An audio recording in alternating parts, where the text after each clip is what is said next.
We have a tendency as men to identify with our work. I worked for many years in a nursing home up in Middlebury. And if I wanted to start up a conversation with a new resident, if it was a woman, I would ask her about her family. And she had no qualms to talk about her husband, her children, her grandchildren, and so on and so forth. But if it was a man I had to start doing care for and I needed to get to know him, I would ask him, what did you do for a living? We men identify with our work. We cannot separate who we are from what we do. In the first session, Dick spoke to our personal integrity. It is from this foundation that we now must build. Our wives, our children look to us and find security in our integrity. Churches look to their leaders, their pastors, their elders, their teachers for examples and models to emulate and pattern and follow after. Bitter and sweet water cannot flow from the same spring. So the person we are in private and at home will be the same person we are at work and on our jobs. Dick.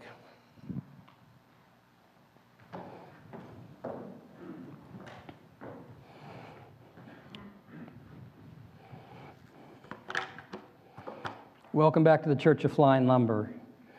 You know, that's going to be a thing by the time I leave, right? I mean, we're going to make that a thing. So, as Peter alluded in his introduction, like many of you, I've had a lot of jobs. I spent 6 years under the business end of a dairy cow, so I know something of farming. For 5 years I lived here in Rutland. I served as front office manager for the Bombazine Resort, head of purchasing for W.C. Landon. It's not the furniture store, the hardware and custodial supply end of it. When I worked my way through graduate school, spraying fertilizer on people's lawns. And then, as Peter alluded, I got a clerical entry-level job for a manufacturing company and ended up being one of the executives reporting directly to the vice president of a Fortune 500 company. So God was very good to me there. I had 2 departments, over 30 people, international travels. I made more money than I deserved, and I loved my job. I would still be there today if God hadn't called me into the ministry. Putting those together, I had something like 15 years of experience in the business world before I became a pastor. So some of you might be thinking, well, Dick, you're a pastor. You know, how do you know anything about the real world? Well, let me tell you, I've spent a lot of time there. And my business degree, my undergraduate degree is in business, by the way, too. So I'm going to share you from my personal experiences, and then during the question and answer, you share from your experiences, what you've done, what's worked, what hasn't worked, and talk to each other about how to live for the Lord.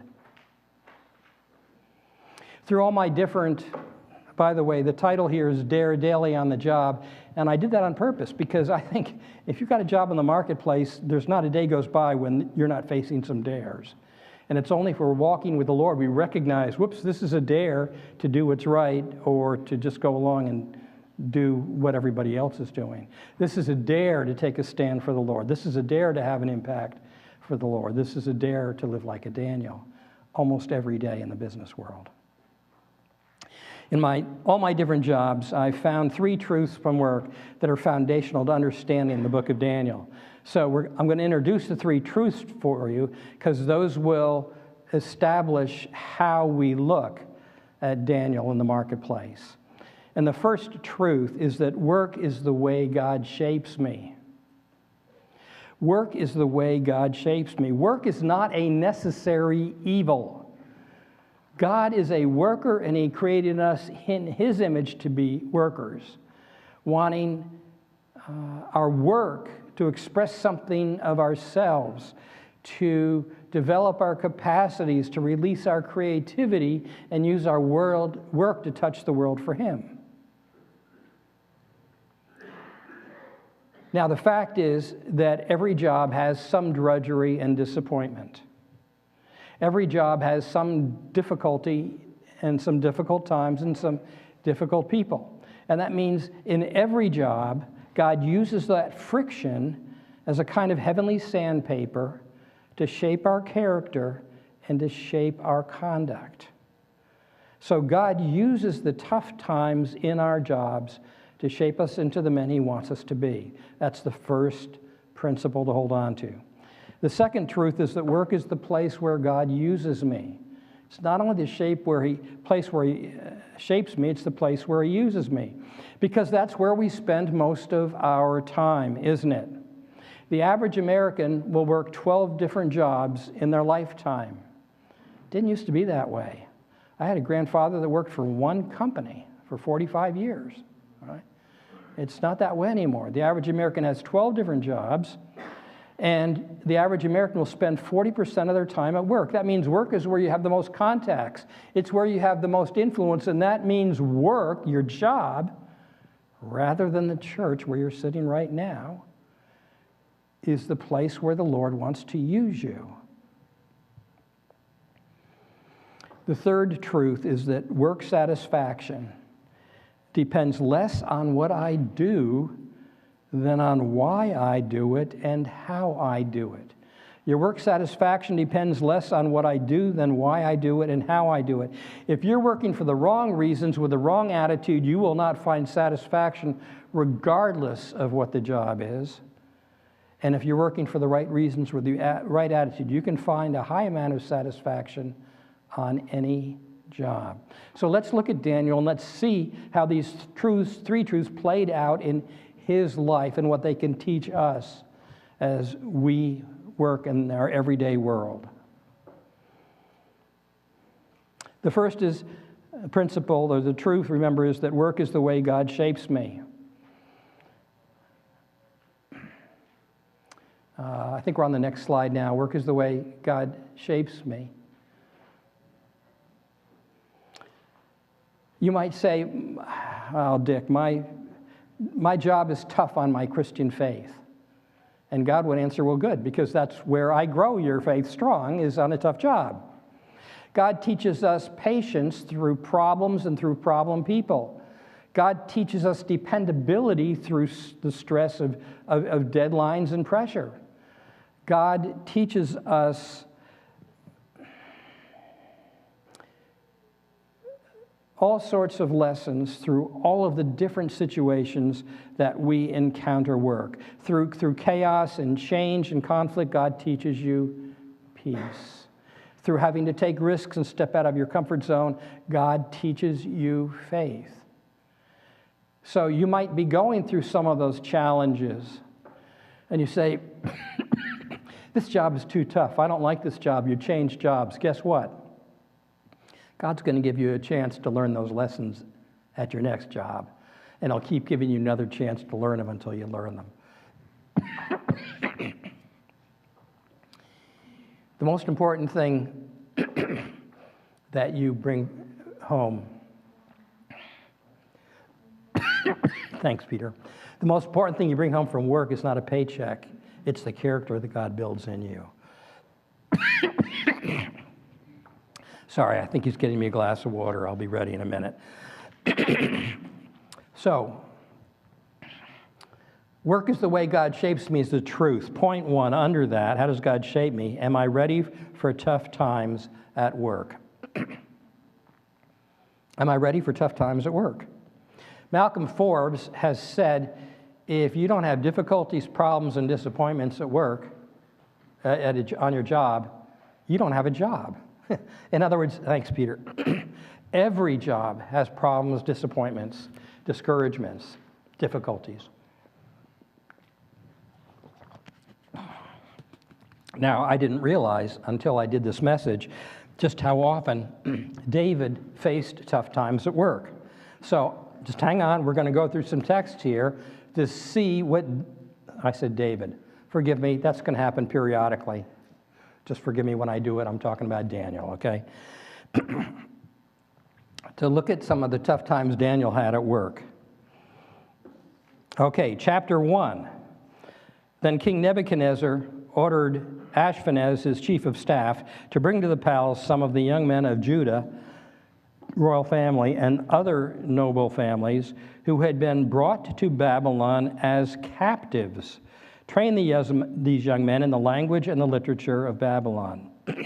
Daniel is a prisoner of war, captive in a foreign land, far from his home and family, having to learn and adapt to a new culture, a new language, surrounded by corrupt pagan influences, and he's also working for a ruthless, brutal dictator.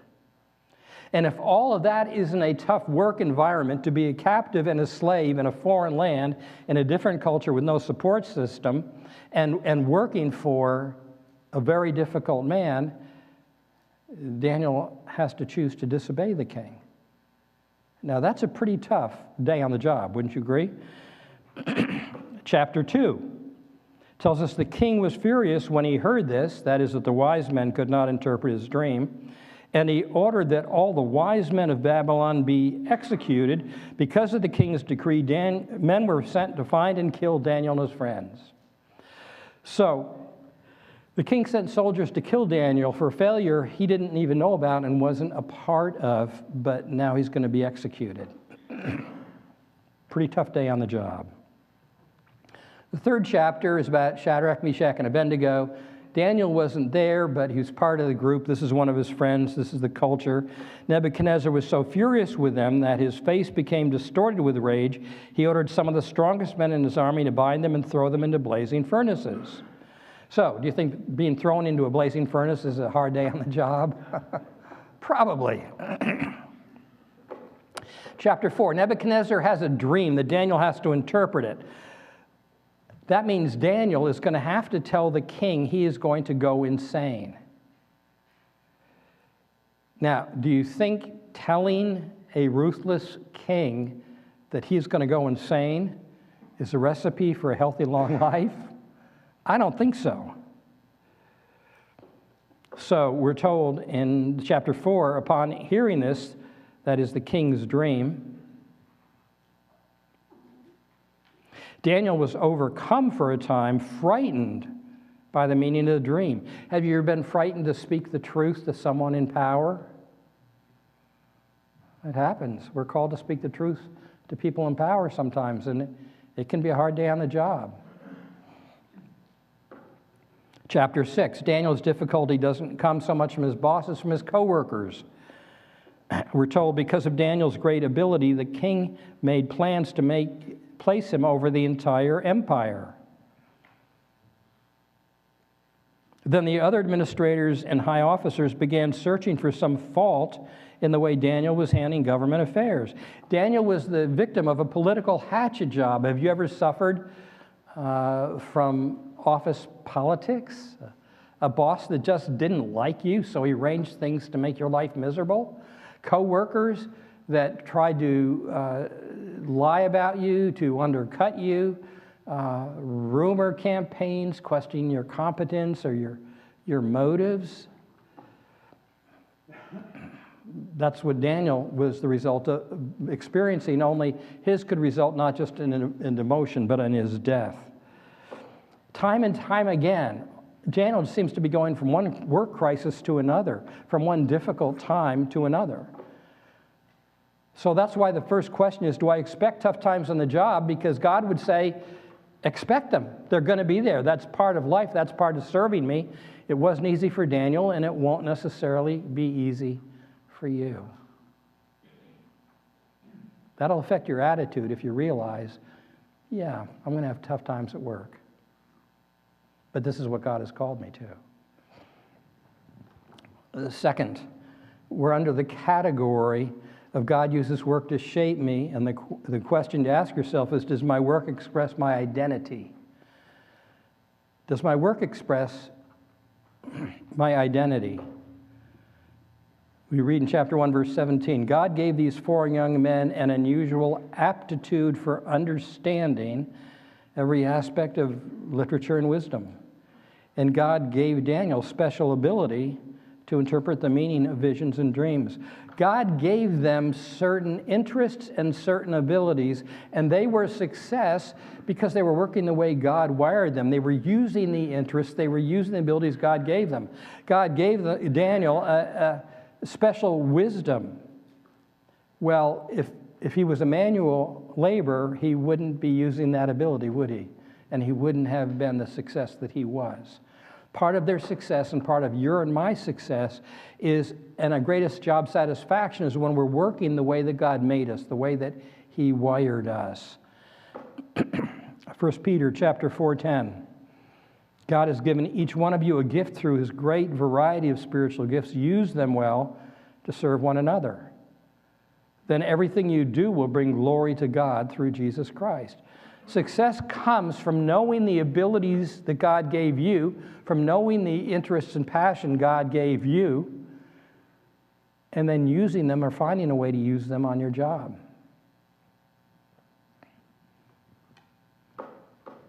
Back in the early 1970s, a man named Richard Bowles wrote a book called What Color is Your Parachute? Anybody here ever heard of the book? A surprising number of people have, yeah. And that's a book that's now 50 years old. It's a very simple book, and his core thesis was to have a job that fits you and that you love. Ask yourself two questions. What do I do well and what do I like doing? And then either find a job that allows you to do those things, make a job, create a job that allows you to do those things. It revolutionized the field of job hunting, completely revolutionized it. I mean, this process and the parachute then developed exercises so you could understand what your transferable skills were and what kind of jobs use those transferable skills, what kind of jobs use that passions or interest. So it's an entire process. Everybody today uses that all over the world. Now, where do you think Richard Bowles got that concept from? He was a Christian and he got it from the Bible. He got it from the verse we just read, that God created us and he gave us abilities and interests, and that we will be most satisfied and successful if we work the way that God made us. So everything that you will learn now about the job hunting search comes from Christian principles from the Bible. So ask yourself the question, does my job express what I enjoy doing and what I do well? If you've never thought about that, take time to think about it. Buy the book. There's now more Christianized versions of it. He's a Christian, but he didn't write it for Christians. It became a classic in the field. You will be most successful and satisfied if you're doing a job that uses at least some of what you enjoy doing and you do well. So, if you discover your job doesn't do that, find ways to increase the percentage of your job, the content of your job, maybe just your job description, adjust the way you do your job, make adjustments to your job so it uses more the way God wired you. If you can't adjust your job to use the way more God wired you, you can try and look for another job that does allow you to work in a way that expresses your identity. Because when your job is expressing the identity the way God wired you, that's where you'll find satisfaction. Okay? Totally interrupting, but should there also be a point of this of being able to express your Christian faith in your job? We'll talk about that in a minute. Good. It's a good point. We're going to talk about it. I believe you express your Christian faith in any job. First, find a job that is the way God wired you. Because God can use you in any job, but you'll only find satisfaction in the way God wired you. But we'll talk about serving the Lord more. We'll get into that more in a little bit later. So thanks for raising it. It's a good point. Okay, the third thing that we learned from the book of Daniel in terms of God using my job to shape me is ask yourself, am I expanding my abilities? Whatever your job is, are you expanding your abilities? It seems like Daniel and his friends just never stopped learning and growing and expanding and achieving. Just listen to this sequence. Chapter 1, after the training period ordered by the king was completed, no one impressed him as much as Daniel, Hananiah, Mishael, and Azariah, so they entered the king's service. Chapter 2, then the king appointed Daniel to a high position and made Daniel ruler over the whole province of Babylon, as well as chief of all the wise men. Daniel, now there's other texts, but I'm going to skip to chapter 6. Darius the Mede decided to divide the kingdom into 120 provinces, and he appointed a high officer to rule over each province. The king also chose Daniel and 2 others as administrators to supervise the high offices. In other words, he divided his place into 120 provinces, and then he said, I'm going to have 3 people supervise those 120 people, and Daniel was one of those people. Now, when Daniel got that last assignment, he was over 80 years old. 80 years, and he was still at the top of his game. Because when we stop learning and we stop growing, we start stagnating. Daniel never did that.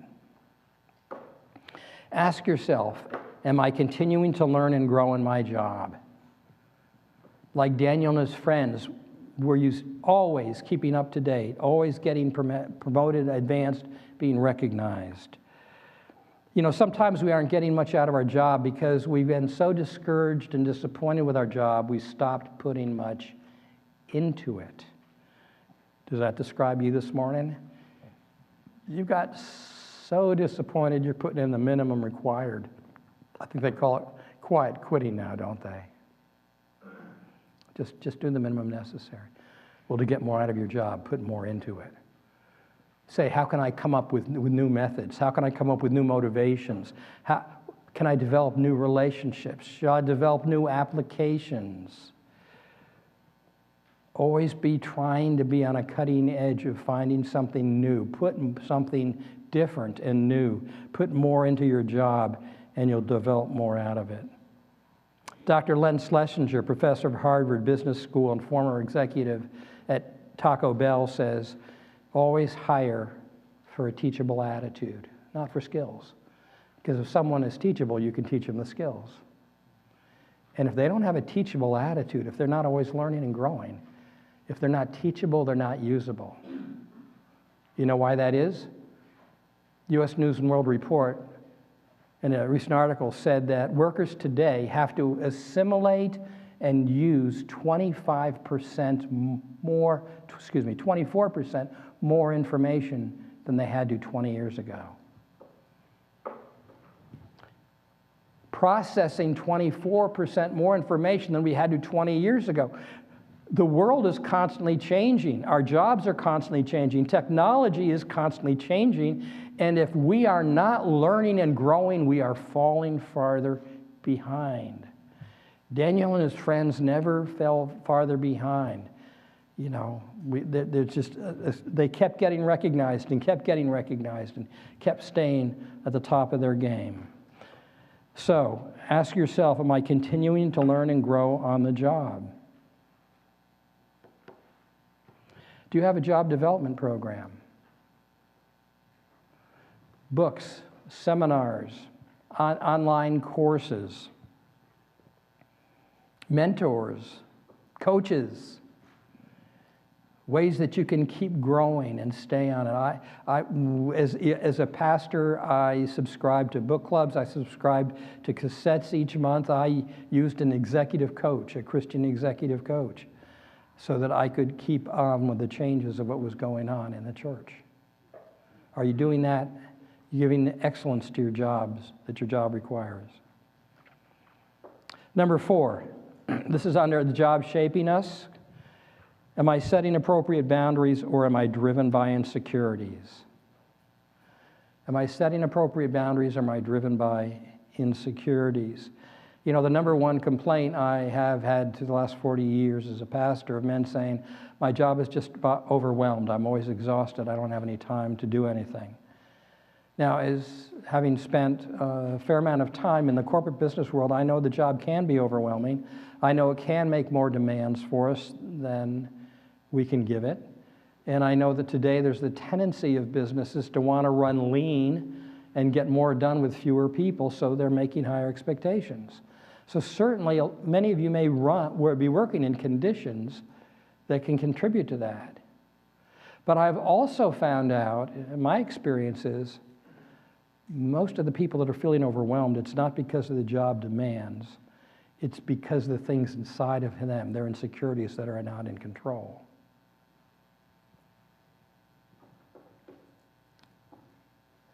Daniel in chapter 2, verse 20 and 21 said, "Praise the name of God forever and ever, for he has all wisdom and power. He controls the course of world events." Now, Daniel lived in a dangerous world, doing a dangerous job, reporting to a dangerous person, more so than you and I are. But because he believed that God was in control of his life, even when life seemed out of control, he didn't work himself to death, and he didn't worry himself to death, because he believed that God was in control. You and I become consumed by our jobs, not so much by the job expectations, but by our own insecurities. Most workaholics aren't that way because of the job situation around them, but because of the things inside of them. You know that because they've done studies. They reduce the worker's schedule. They take away things to make the life easier. And guess what the worker does? He just adds more things to fill up the time. He just adds a thing back into his life. He doesn't know when to quit. Proverbs chapter 23, verse 4. "Don't wear yourself out trying to get rich. Be wise enough to know when to quit." You can spot driven people because they're always breathless. They always arrive late. They're always exhausted. They're always overcommitted. They don't know when to quit. Now, there are 4 insecurities that can cause us not to set appropriate boundaries in our life and follow them, so that work overwhelms us. Your insecurity might be the need for approval. The approval you didn't receive as a child. So you're working hard to prove yourself to your boss, to your parent, to prove yourself to yourself, to that parent you could never please.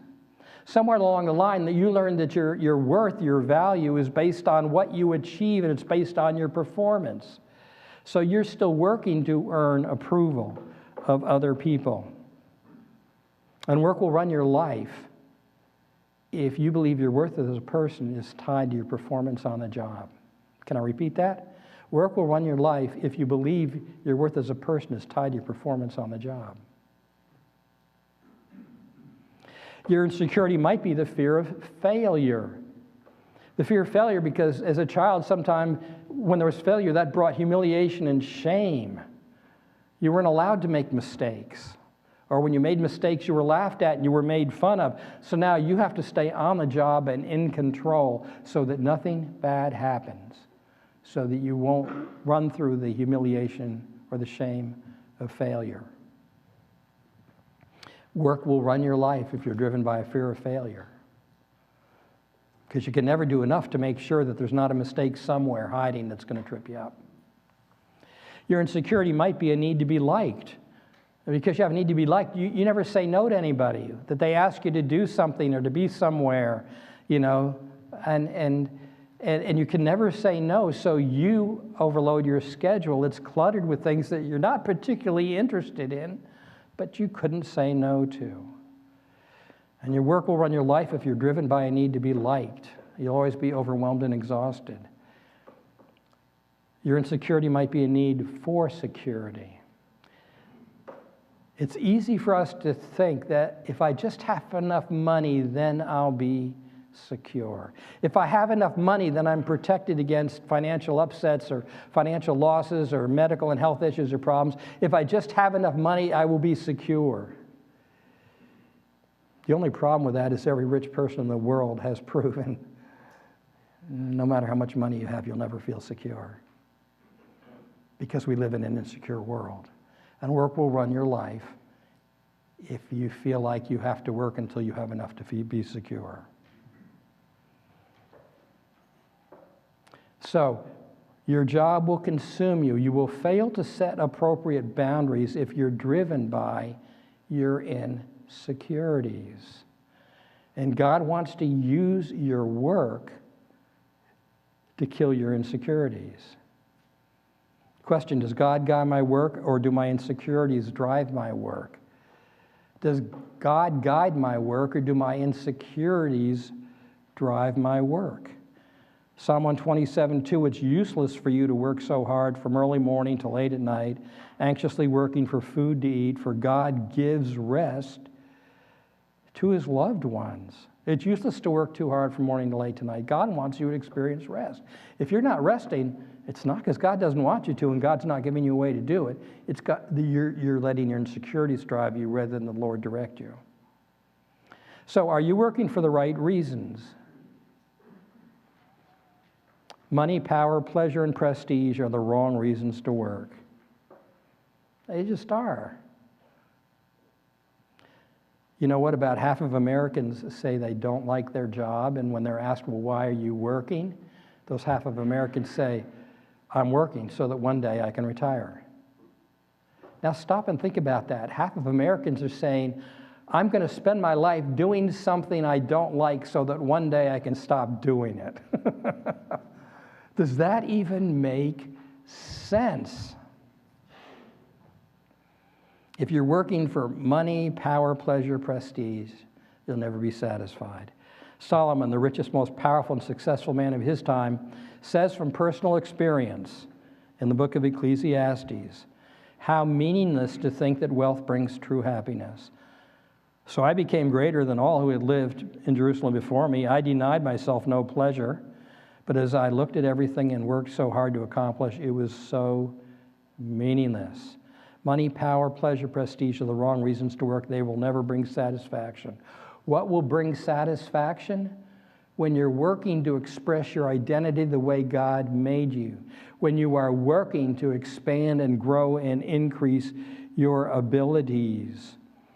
When you're intentionally cooperating with God to let God use work to shape you, and when you're using your work as your ministry. Now we're coming to the next point, which I hope will start to answer your question. The first truth was work is the place God shapes me. The second, work is the place God uses me, so make work my ministry. That's the next blank there. Work is the place God uses me, so make work my ministry.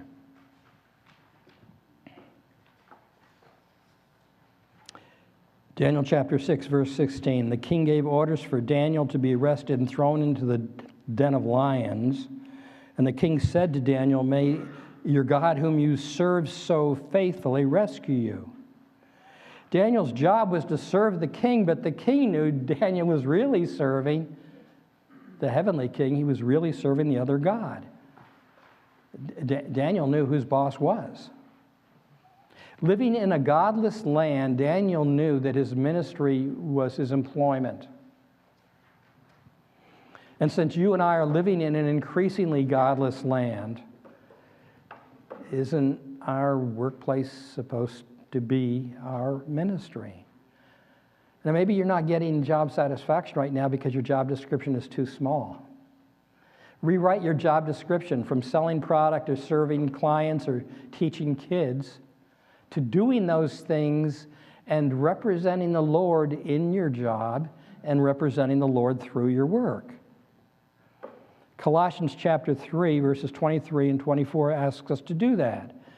It says, work willingly at whatever you do as though you were working for the Lord rather than for people. Remember that the master you are serving is Christ. Remember that the master you're serving, the person you are serving, the client you are serving is really Christ. Now, that sounds very noble. Okay, I'll serve Christ where I work. But how do you do that?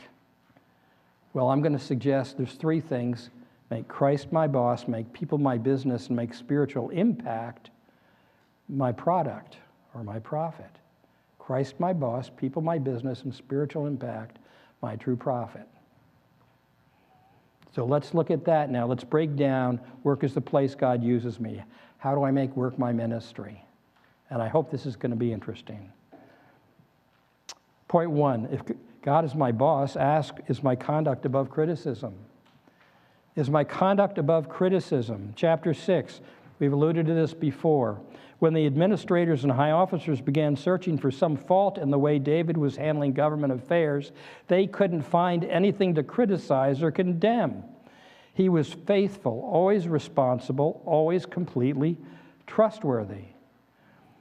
Daniel's enemies couldn't find anything to criticize. He was always faithful, always responsible, always trustworthy. In other words, he was dependable. And you've all heard the saying, the greatest ability is dependability. It's doing what you're supposed to do, when you're supposed to do it, the way you're supposed to do it, no excuses and no shortcuts. Your conduct and your performance can't be criticized. Why was Daniel always faithful, responsible, and completely trustworthy? Because God was his boss, and he knew that was his boss's expectations. He says, okay, I don't care what the king requires, but this is what my boss requires, and so that's the way I will live. Gets back to what we said in the last message. It's all about commitments. Is your commitment, I'm living to please the Lord so I can win his approval? Is your commitment, he's my boss, and he's who I'm trying to please? So if God is my boss, ask yourself, am I always dependable, always trustworthy, always faithful? Is my performance above criticism? Now, that doesn't mean that there's not room to improve, but it means you can't be criticized for your attitude or for lacking to put in or wanting to do a good job. We're under, how do I work my ministry? The second point is, if God is my boss, ask, is my attitude enthusiasm? Is my work above criticism? Is my attitude enthusiasm? And that comes from Ephesians 6:7, which is kind of a mirror verse of the one we just had in Colossians. Work with enthusiasm as though you were working for the Lord rather through people. So it echoes, God is my boss. If God is my boss, how do I work? I work with enthusiasm. Now, do you know where the word enthusiasm comes from? Pretty cool. It's the word in, and theos, which is the Greek word for God. In theos, in God, enthusiasm. And if we are in God and working for God and he's our boss, we should be working when there's enthusiasm. Now, wouldn't you agree when things are tough at work, it's easy for our attitude to slip a little bit? Get a little impatient, a little negative, you know, do a little bit less at our job. But if God is your boss and your job is your ministry, then you will work with enthusiasm because you will say, God is using this tough time to shape me, and God will use this tough time to have, through me, to have an impact on somebody else. So you can work with enthusiasm even in the tough times because you know, okay, God is going to use this for good. As frustrating as this is now. I mean, your work may be hard. The situation may be unfair. You may be either bored to tears or you might be exhausted. But if God's your boss and this is your ministry, God's going to use it for your good and for his glory. So you can work enthusiastically. Are you known as an enthusiastic worker? Third way to make our work our ministry. If God is my boss, ask, do I bring helpful solutions? Do I bring helpful solutions? This is one where I find Christians miss out on it a lot. Listen to the Queen Mother who said, this man Daniel has exceptional ability and is filled with divine knowledge and understanding. He can interpret dreams, explain riddles, and solve difficult problems. Call for Daniel, and he will tell you what the writing means. Daniel was known as a problem solver because every organization has problems. Every organization values problem solvers. Not the people who are always finding new problems and whining about problems, but people that step forward with potential solutions to the problem. I had an executive coach mentor me once who said, Dick, never take a problem to your boss if you don't have a solution to propose. And that was a good recommendation. Never take a problem to your boss if you don't have a solution to propose. And that's what Daniel did. He was known as a problem solver because whenever he approached a problem, he said, okay, what can we do about it? Let's take it to God. Let's think about it. Let's come up with a solution. He got on the solution side of every problem. And we know he did that because we have one great example of it in the very first chapter. Remember, he's still a teenager, and he's decided to defy the king and not eat the king's food, right? He's a teenager. He's a captive and a slave in a foreign country disobeying the king. Well, think how dangerous that is. Now look at how David navigates it. Sorry, Daniel navigates it. It's a good thing there's not a swear jar here. For every time I say David instead of Daniel, I have to put money into it. Huh? Daniel spoke with the attendant and said, please test us for 10 days on a diet of vegetables and water, and at the end of 10 days, see how we look compared to the other young men who are eating the king's food. Then make your decision in light of what you see. Aha, Daniel proposed a solution. He wasn't belligerent. He wasn't demanding. He's saying, I'm a Christian, you can't make me do that. Live or die on the spot. Daniel was reasonable. He came up with a proposal that was a win-win for everybody. He explained it well. He said, let's see how it goes. Test us, watch, then you decide. And because he did such a good job of creating a problem-solving process, of selling the problem-solving process that would make everybody a winner, well, they agreed. And that was the first time that the king said, whoa, this guy Daniel, I got to keep my eyes on him because I want guys like him running my business because he's a problem solver.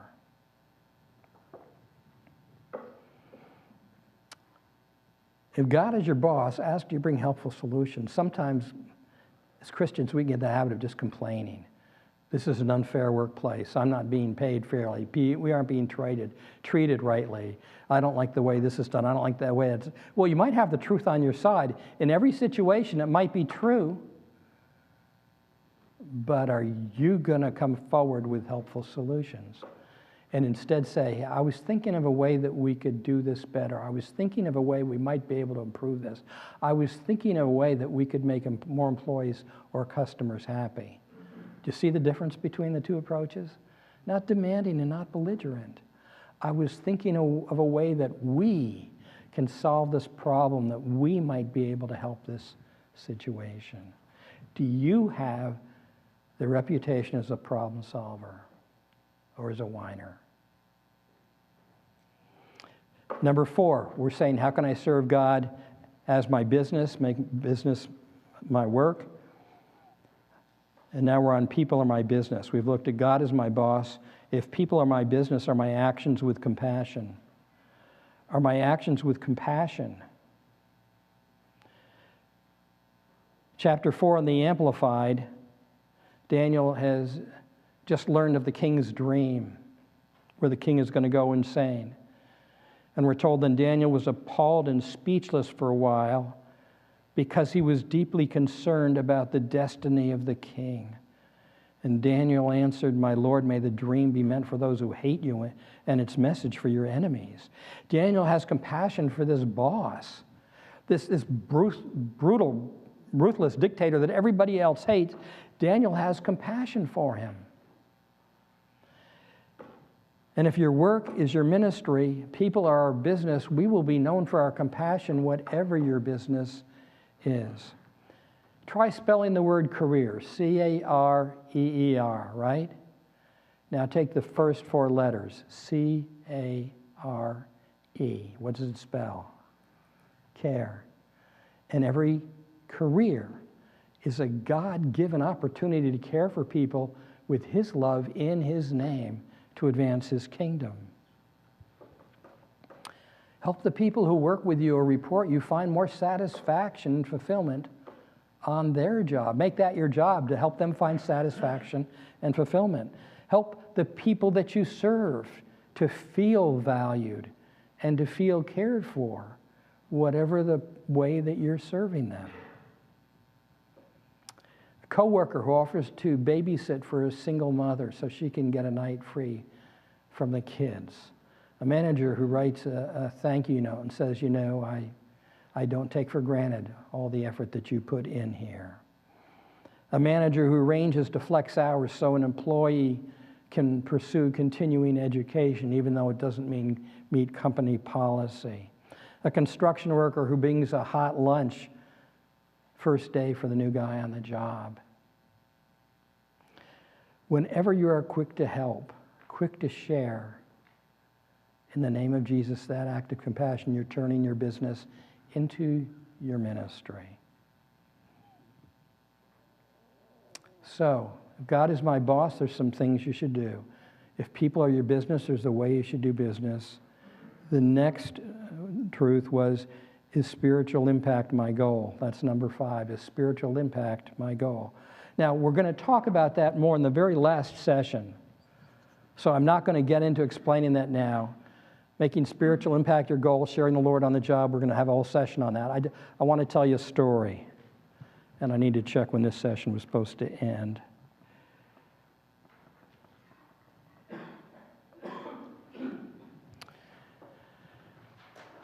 A friend named Rich. When is this supposed to end, Pete? Do you know? Okay. His name was Rich, and he grew up Catholic, and when he came to meet the Lord, it just revolutionized his wife, his kids. It spread throughout his extended family. He was a tax accountant, and I had shared this point with the church of make your work your business, and he asked me to go out to lunch with him, wanted to talk to me about it. Let me explain to you what he did. Not everybody can do this, but it gives you an idea. When he caught it, he really caught it. He developed an index card for every client he served as a tax accountant. When they walked in for their meeting, he would walk around the desk, sit down with them, 2 chairs facing each other, or 3 chairs, say, so tell me, how are you doing? Just how are you doing? And they would talk about, usually they would talk about their financial problems, their health or medical problems, some of the parenting problems, maybe even marriage problems. And they would share what was going on in their life. And he would listen to them, empathize, and they'd say, would you mind if I prayed for you right now? He never had anybody turn him down. Buddhist, Jewish, whatever, nobody ever turned him down. When they said, thank you, that would be wonderful. And he would just bow his head and pray for them right there and then. Then he'd get up and chuckle and say, now let's get down to business. After they left, he'd pull out their index card before the next client, fill out everything he had learned about them. Every day after his devotional time, he would shuffle and go through the index cards so that every one of his clients' card got read at least once a week. And as he read the card and he prayed for them, he would remember the things they were going through. And under the Lord's prompting, he would remember a sermon he'd heard that applied to it. He'd email him a link to the sermon. He had read a magazine article that applied to it. He'd rip out the magazine article and send it to him. A podcast, he'd send him the link to the podcast. Or he might just pick up the phone and say, I was praying for you today. How's that cancer treatment going? Or send him a card that just said, I was praying for you today. You're in my thoughts and prayers, friend. Just to let them know that he cared. Well, a year later, when they came in to do their taxes, he'd walk around the desk, and before he said, how are you doing? He said, how are you doing about that bing, bing, bing, bing, and repeat what he had on his index card. Do you see how he used his business as his ministry? He counted the success of his tax season not in terms of how many clients he served or how much money he made, but how many people he led to the Lord. Just by getting him to talk about their life and showing that he cared and leaving the door open for spiritual discussions. And we had a lot of people come to our church because of that process, and a lot of people get saved because of that process. You can make your work your ministry. As I said, we got a whole session devoted to that later. So the question is, am I making my work my ministry? Are you serving the Lord with your job? The third truth, we've covered work is the place God shapes me, work is the way God uses me. The third truth was work satisfaction depends less on what I do than on why I do it and how I do it. Am I working to express my identity? Am I working to develop my abilities? Am I working to intentionally let God shape me, get rid of some of my insecurities? And am I working to let God use my job as my ministry? Now, a bonus point for you in case you're going through tough times today, because maybe you feel like you're in a fiery furnace today. So the bonus point is, am I using the furnace of pain for spiritual gain? Am I using the furnace of pain for spiritual gain? Daniel chapter 3, Shadrach, Meshach, and Abednego are thrown into the blazing furnace expecting an agonizing death. In the furnace they find their deliverance. They wanted to be delivered from the furnace. God delivered them in the furnace. And God will seldom deliver you from your difficulties and hard times and the furnace of pain at work. Sometimes he delivers you in it. Nebuchadnezzar shouts, "Look, I see 4 men walking around in the fire, and the 4th one looks like a god or divine being." Now, we all know that that 4th person was Jesus Christ. Christ meets us in the furnace times of our life. The furnace that looked like it would be the end of their life was the can't-miss moment of their life because Jesus met them there. And the amazing truth is he cares enough about you to deliver you in the pain and the suffering that you may be going through on your job. And if you believe whatever this furnace is that you are going through right now, whether it's a health problem, a finance problem, a marriage problem, a parenting problem, if you believe Jesus is letting you go through that furnace so he can meet you in that furnace and shape you in that furnace and use that furnace for good, then you won't want to be anyplace else. Now, there's 3 ways that God uses the furnace of our pain for our spiritual gain. The first is the furnace time purifies me. Furnace time purifies me. Shadrach, Meshach, and Abednego were thrown into the fire, but when Nebuchadnezzar sees them, he says, "I see 4 men unbound walking around in the fire." What happened? The very fire they feared would destroy them burned off the ropes and set them free. And God can use the furnace times of our life to burn off the things that hold us captive. If you're captive to the approval of others, God might use the furnace where you lose the approval of others and learn to live without it. If you're chained by the fear of failure, God may walk you through a furnace of failure so you'll learn that he's all you need and you don't need to fear failure. If your problem is pride, God may burn away the things that make you proud so you have nothing to depend on from him. God can use the furnace times of life to purify us, to set us free. Second, furnace time gives me a platform. It purifies me, it gives me a platform. The people crowded around them and saw that the fire had not touched them. Not a hair on their heads was singed. Their clothing was not scorched. They didn't even smell of smoke. Seeing is believing, so King Nebuchadnezzar says, "Praise to the God of Shadrach, Meshach, and Abednego. There is no other God who can rescue like this." God used the furnace time of those 3 men to give them a platform so the people that watched their faithfulness to God in the fire and watched God's faithfulness to them in the fire turned and believed in God, even the King of the nation. And when you and I live with peace and hope and even joy in the furnace times of life, when other people going through the kind of furnace that we are can't find that hope, can't find that peace, can't find that joy, they will ask you, how did you find that in the middle of the pain? And you get to talk to them about a Lord who is in control and is above the circumstances in our life and who is always there for you and never gives up on you. and you get to share the source of that peace, hope, and joy. God may not deliver you from the furnace work because he's using you in the furnace to impact someone else for eternity. And the final way to use the furnace of pain for spiritual gain is that furnace time brings me a promotion. It purifies me, it gives me a platform, and it brings me a promotion. The king promoted Shadrach, Meshach, and Abednego to an even higher position after the furnace than before the furnace. Now, your promotion may not be in this life, but your promotion, your reward, your inheritance from the Lord is certain.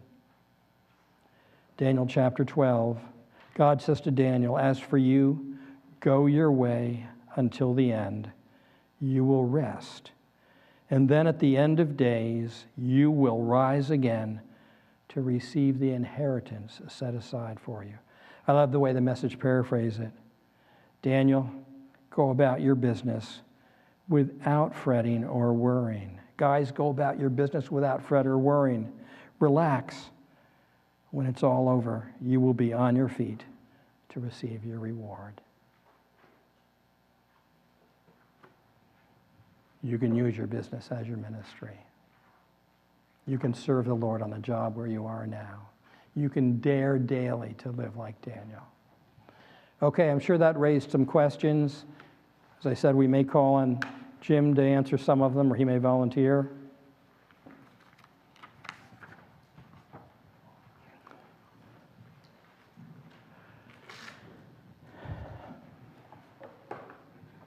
Maybe you've seen some examples of people use serving Christ on the job, or you have successfully used your work as your ministry, and you think it would be encouragement for other men here to share some part of that with them.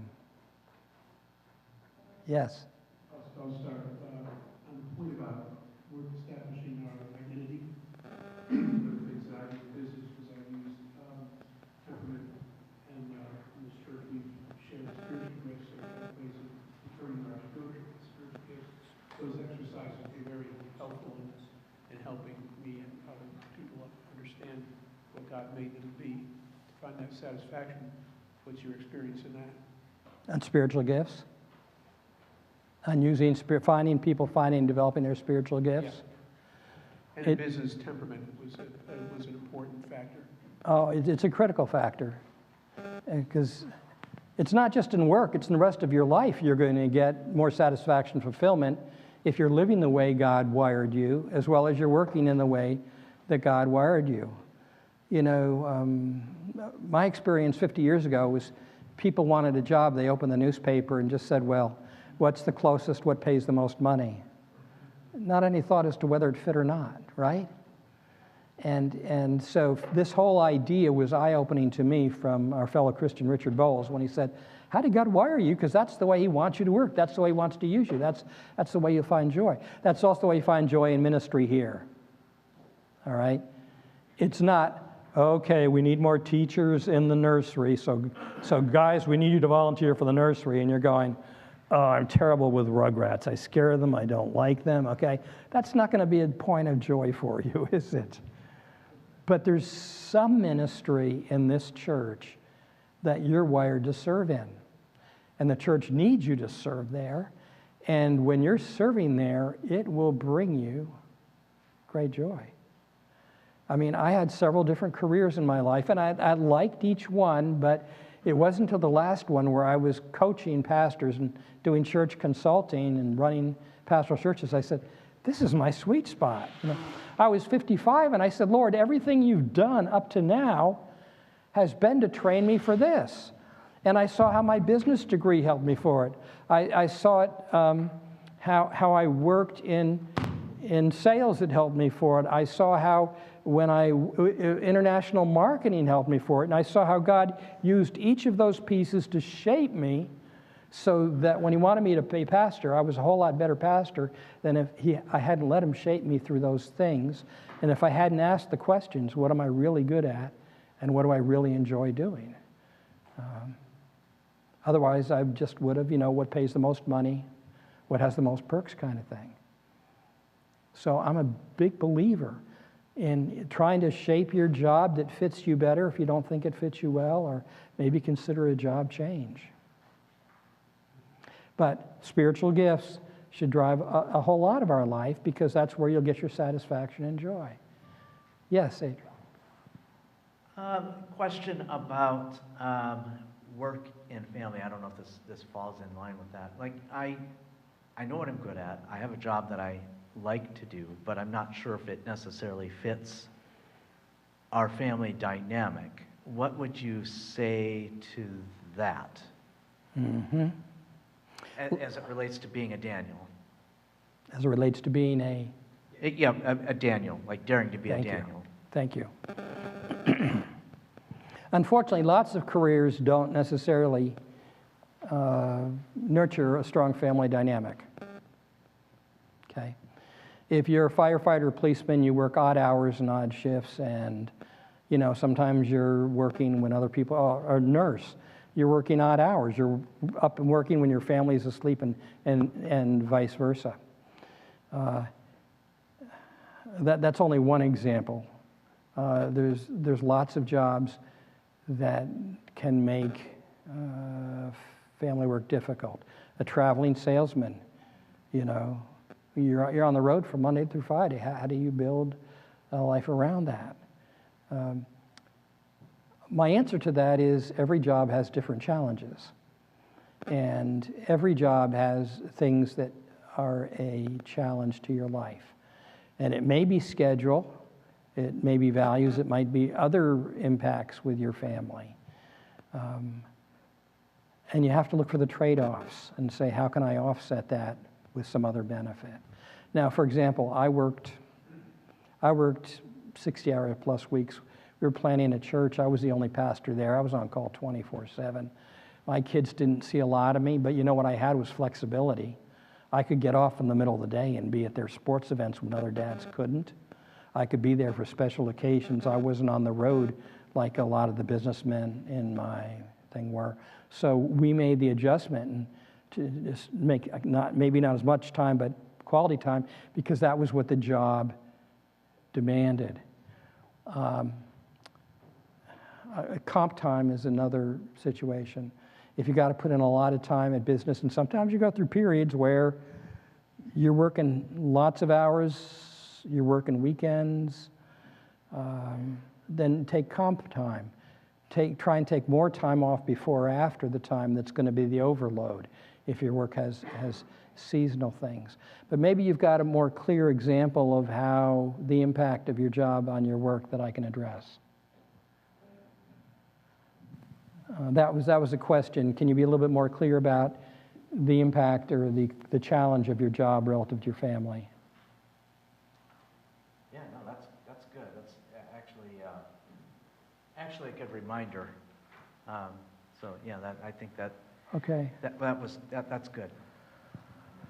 If I'm reading what you're saying, we need to be deliberate in both our work and in our families. Mm-hmm. Deliberate in setting boundaries in the work, but also setting boundaries on ourselves to make sure that we are doing what we're supposed to be doing as husbands and fathers as well. And that's a challenge. That's a big challenge. And yet it also sounded from what you were saying that there tend to be seasons where we're Right. with some jobs, we're with that job for a time, and then we're not. We move on to something else, and God uses those to build towards something. We also have a benefit. And technology is a two-edged sword. We all know that. Technology makes our life easier, but it makes our life a lot harder too. Right. Jesus got to do a lot of his teaching and relaxing, resting. He's on the road, walking between one place and the other. Haven't you often wished, boy, I had time off to walk from one place to the other? Now even when we're used to be when I was younger, the drive time was the downtime. Now drive time's not a downtime. You're doing business in the car, on the phone, right? But traveling salesman that said, hey, the cool thing is now, my wife goes to the game, she uses her phone or her iPad, she's recording the game, And if I'm free, I'm watching the game and able to be a part of it through technology. If not, I watch it later, and I immediately call my son or daughter and say, that was awesome, I just watched it. You know, we debrief just as if we would on the car on the way home. So technology, I think, well, it hurts us in one place, it can help us in another if we're thinking and using it creatively. Yeah. I have a question. In today's world right now, especially post-COVID, looking at some of these things, I'm a manager up to a director level now too, and I see that, you know, some of these things we talk about working with enthusiasm and other things, it demands a lot of face-to-face time. And I see that there's such a lack of that. So there's a lot of ways to really fall into a real negative attitude at work. And so I guess it goes back to technology not always being so positive. Could always look at that as an opportunity, though, to sort of, you know, use that time or, you know, with people one-on-one. But, you know, I find it is a struggle. So I'm sure others do, too. So let's take an example. Let's say you're working in the food or beverage business, the hotel, but one of the businesses that's been decimated by the pandemic and where you can't find employees now. And so you're working your job and you're doing 3 people's jobs, you're working overtime, you're tired, you're exhausted. This is where the attitude comes in. And you said, you know what? They've been to 5 other businesses today, and every one of those other businesses is short of people, so they've been treated rudely or surly or abruptly before they got to me. And I have the ability to work with enthusiasm, to smile at them, to show them some value or care, and to change the course of their day. Even though I'm overworked, this is a gift I get to give them.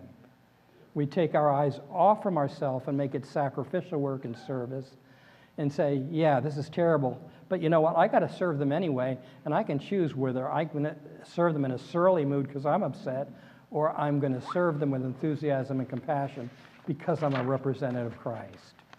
I think that's the perfect choice. It becomes an opportunity, but it's easy to fall into the negativity because everybody is sort of feeling this work. Yeah.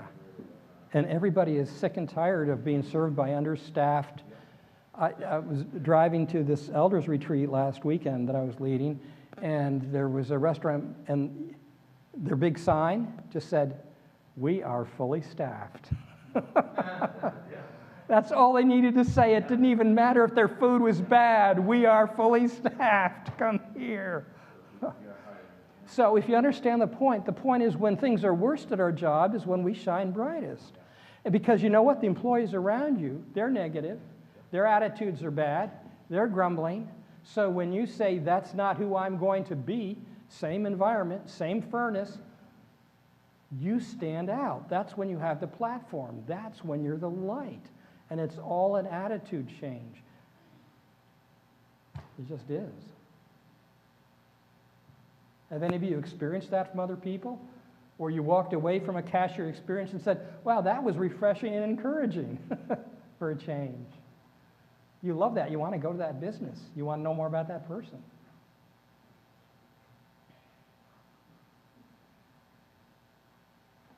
Tell me how you've been able to serve the Lord on your jobs. Give some examples. Yeah. I had a guy the other day, he came up to me and he just stopped and he's like, "You're real serious about Jesus?" And I said to him, yeah, Jesus, he paid the penalty for my sins. I love him. And I just kept on doing what I was doing, and he rode away, and I actually tracked him down, and I was like, thank you, because sometimes I don't think that I conduct myself in a manner worthy of the gospel, and I think that you can see it in me, and you see a light, and, you know, I'm going to be able to witness to him, and, you know, he reaches out to me, and I'm, you know, just thankful. Now, how did he know that you were really serious about Jesus? He just sees my positivity, and like when I drive around, I'm singing hymns in my heart, you know, I'm just, I try to stay positive in a growing work environment, fast-paced, you know, it's, you know, I excel in these areas, these the harder the job is, the more I shine. That's how God's trained me up Yeah, for a while. So that's great. That's yeah, great. this is like I'm kind of like in your position. Like I'm not 55, I'm 40, but this is like the job this is my sweet spot. Well, I'm not And I've 50 had a lot of jobs before here. I'm not 55 again either. Okay, well, that's a compliment. That was a long time ago, too. Amen, amen. So it's kind of alluded to last time. We're going to keep coming back to this. There's a lot in the world today to make you angry. There just is. But when you get angry, Satan has won. You know, feel the anger and then put it aside, because the anger is the poison. And if you let anger affect the way you treat someone else, even if you disagree with them, I disagree completely with the LGBTQ agenda, and I will vote for people that are against that because I believe it's not biblical. But I will try never to be angry at a person that believes that, and never to be angry at a person that's living that way. Because that's who we were called to love. Those are the people that Jesus partied with when people said Jesus is a friend of sinners. And unfortunately, while we have done a good job of delineating doctrinally that we are opposed to that, we've not necessarily done as good a job of showing the world that we love them even in their sin the way that Jesus did, so that we can lead them to the Lord. And that's our biggest challenge, is for Christians not to get angry and to respond in angry in our world, but to stay and respond in Jesus' compassion, even while there's a clear difference. Yes? Sometimes I experience, I'm usually loud enough, people don't need to hear me with this.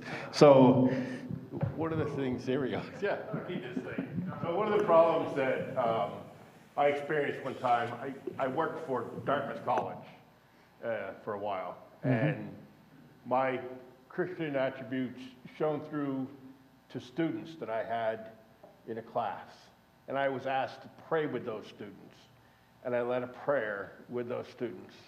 And unfortunately, someone else caught wind of it, and I was fired because of the fact that I displayed my faith and shared my faith with other students who wanted to pray with me. So in the world that we live in, the devil is all around us. And sometimes it's hard to know the limits of being able to display your faith in your workplace. And that was one of those cases where they didn't fire me because specifically they said that I prayed openly with other students. They came up with all sorts of other things to fire me for, so it couldn't be I couldn't bring a suit against them or anything. But I know that was the reason why they terminated me, because of the prayer, because that was one of the things they brought up first before the other things. So knowing the limitations within our workplace to show our faith is very challenging. I'll leave it at that. And I didn't know if you had any suggestions on how to display our faith while still having, unfortunately, to walk within the laws of man. We'll have some suggestions in the final session, but I'll give you a little answer, and then I'll open it up to Jim Walton. I'm sure he's got more wisdom to throw in here. Yes, it's difficult to know. The boundaries are not clear. There was a time in the 70s and 80s where the boundaries were real clear. As a Christian, you better not say or do anything publicly.